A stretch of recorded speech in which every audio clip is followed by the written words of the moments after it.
KC0 VI Tom. This is KD0 TLJ Joyce.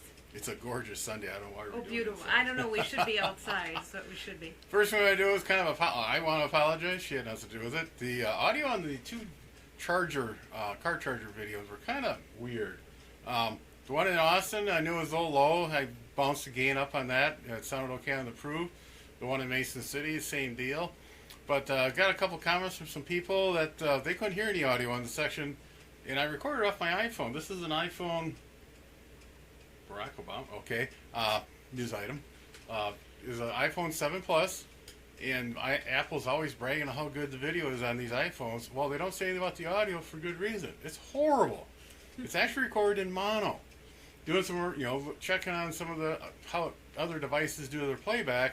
If they don't see an audio track on the left track, they don't bother going to check on the right track. They just, no audio, and that's it.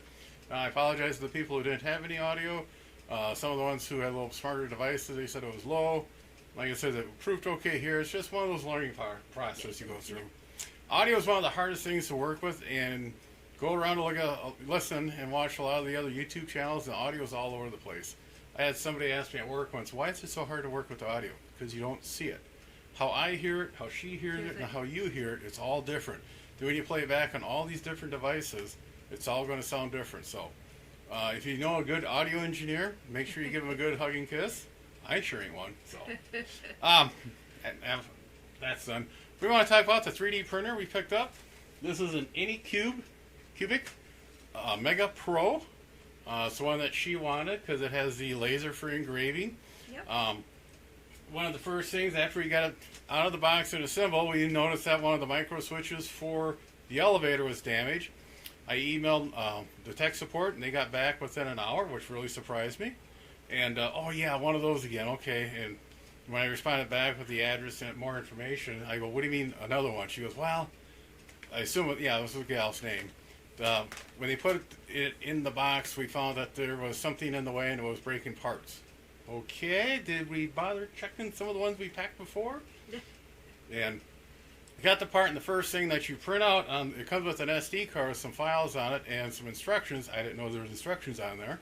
More than that, you print this little owl, the male owl, and his mate, the little, if I don't drop her, female owl. And this is probably the most common STL file that everybody prints, because everybody gets one of these, it seems like, with their printer. It's the first thing they tell you to print out. And you can actually go out on YouTube and do a search for 3D printer, all texture isn't right, or ears are drooping, or something like that.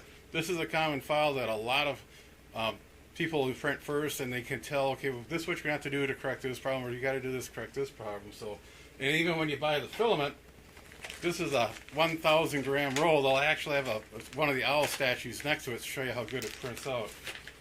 Drop that. And this one was 500 grams, and they also sell 250s, depending on how you buy them. What is it, Walter? Being harassed by a cat here. Yes. Got to switch arms? Okay.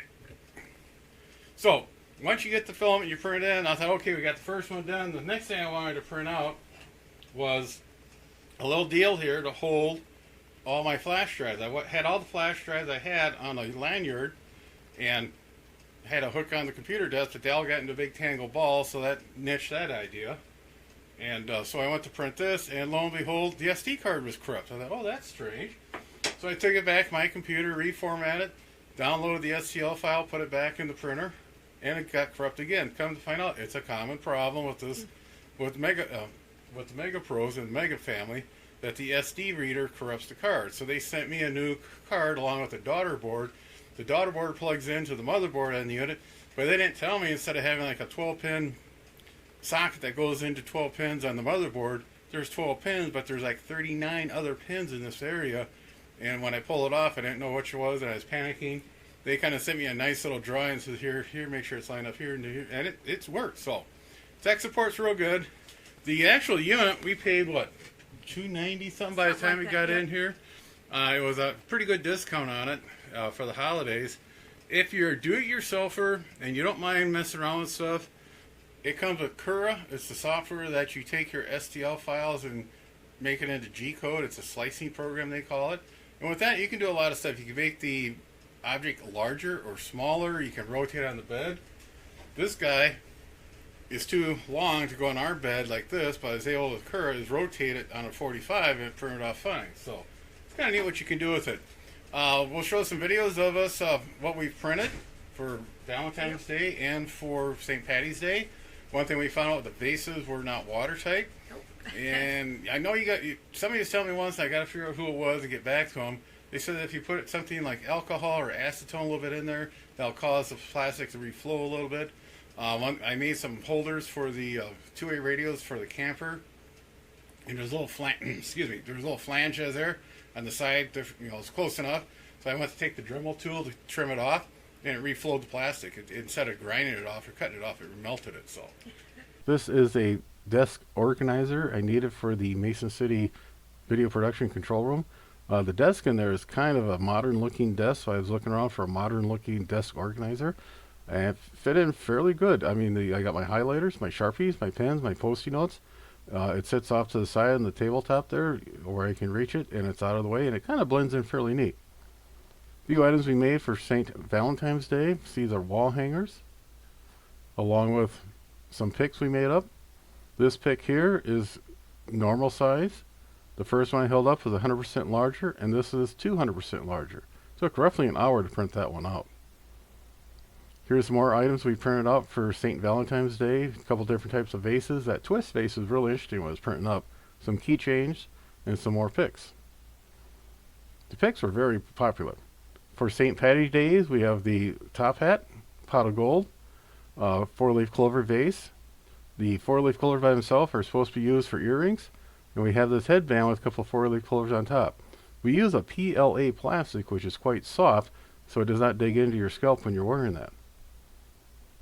TLJ is wondering how many more we should be printing up here for St. Patty's Day. Excuse me. This is a four-leaf clover with some fresh flowers we put in there to give to my mom when we went up to visit her. This is one of the pot of golds being printed off. The plastic comes in a lot of different flavors. PLA is the most popular. It is not UV resistant, so it shouldn't be used outside. It's not very strong. It can take pulling. It can take compression. We have ABS, PETG, nylon, TPUs, and PVA. All the different types of filaments come in multiple different colors, and there's even some that are glow in the dark. So you have a pretty wide range of colors and things you can do with it. Also, do a little research on the type of plastic for what you're going to do with it. Like I said, you don't want to have it outside because UV light will break it down, so you don't want to use PLA. One thing I noticed after printing for a while, some of the plastic was not sticking to the bed. It has to be cleaned once in a while. What I found out works the best is a little bit of isopropyl alcohol. Heat the bed with about 60 degrees Celsius. Put a cap full of isopropyl on the bed and use like toilet paper or tissue and wipe it around. That will clear off the excess, and it's actually like a yellow crust that forms on the tissue when you're all done. So, as you see the stuff that we're printing up, it's pretty cool stuff. It is neat, yeah. You shop around and the cost of the filament. I found places anywhere from 3 cents a gram Something like that, to yep. 4 or 5 cents, depending on what the quality is. The thing to do is pick, find one that works good for you and just try to stay with that name brand. She was asking me how much she should sell some of the stuff for, and it was just kind of like, well, in Cura, I'll tell you how many grams of filament's going to be, so you kind of multiply that by 3 cents. Time, you start this thing up, you walk away, you come back in, so many minutes and it's done, or hours in some cases. Yep. One thing we really worried about the cats attacking it, they don't bother. So yeah, they left it alone. unlike Lynxie, we had a cat named Lynxie that hated laser printers. She could be sound asleep. You go to print something, she would be flying downstairs and attacking the laser printer. The other thing this will do, it's a laser engraver. One thing that we were playing around with, we bought some 4-inch pucks. KB0 SPM John from Nystrom Signs made our logo. You've seen this around before, and koozies and stuff like that. And you're able to burn this. We got to put some lacquer on it. Yeah, she has some lacquer she'll put on these. And besides koozies, we'll have little coasters on it so you don't leave the rings from your beverages. Yeah. So that was kind of cool. And again, that didn't have any big problems with that. There is a little bit of smoke coming off from the wood. You'll notice that in the video. It does smell like somebody's having a cigarette. And one thing I'm thinking about, anyone who was printing the plastic, there was a slight smell to it. Yeah, it wasn't much. You had to be pretty close to it to notice. Yeah, time to switch arms. And tripods out in the camper.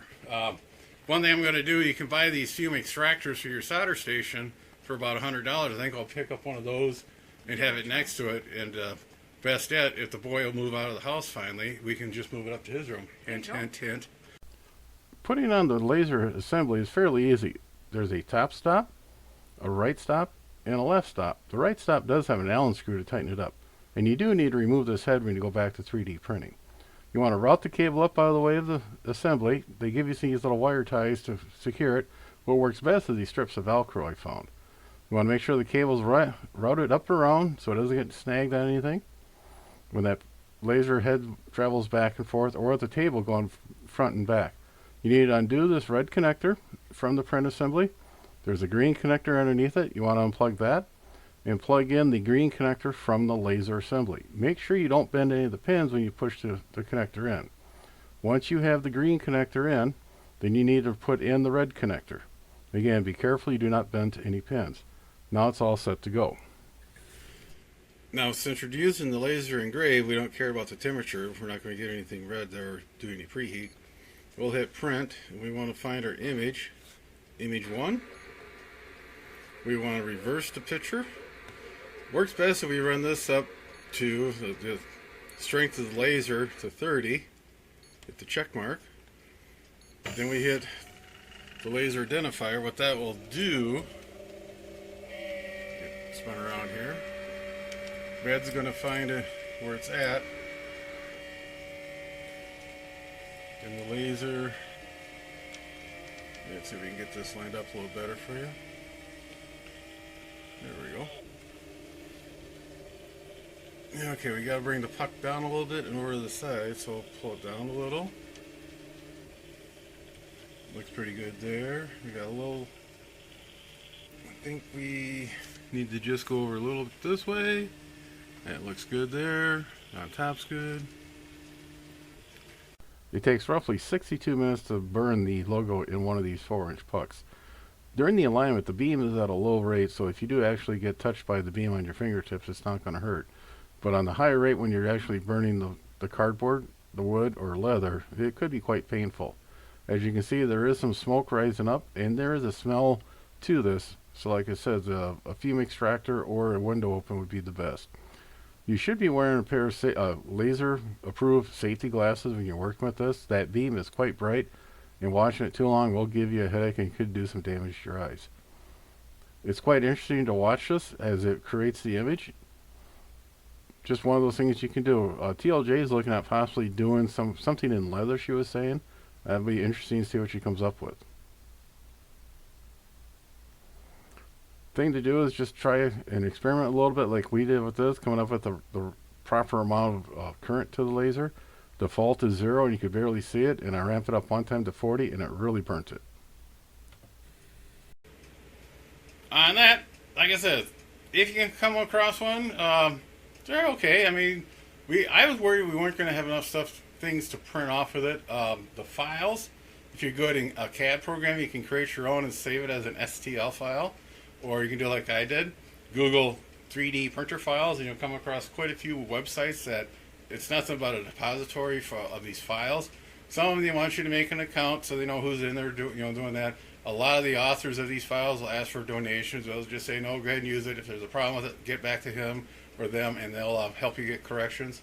It was pretty cool, some of the stuff. I mean, I just typed in the model of the THD7 handheld, Kenwood handheld we had, and came across with a couple of stands for them. We did one for Al. Bush? Yeah, Engraver had Momentary Brain Labs.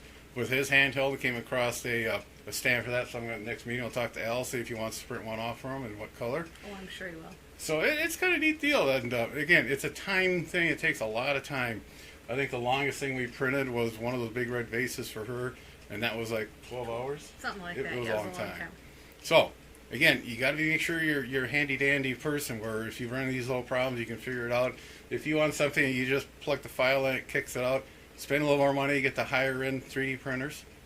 And my arm's going to fall off. So 7-3, everybody. Have a safe spring. 7-3. Happy spring. Be sure to tell your friends, neighbors, other hams.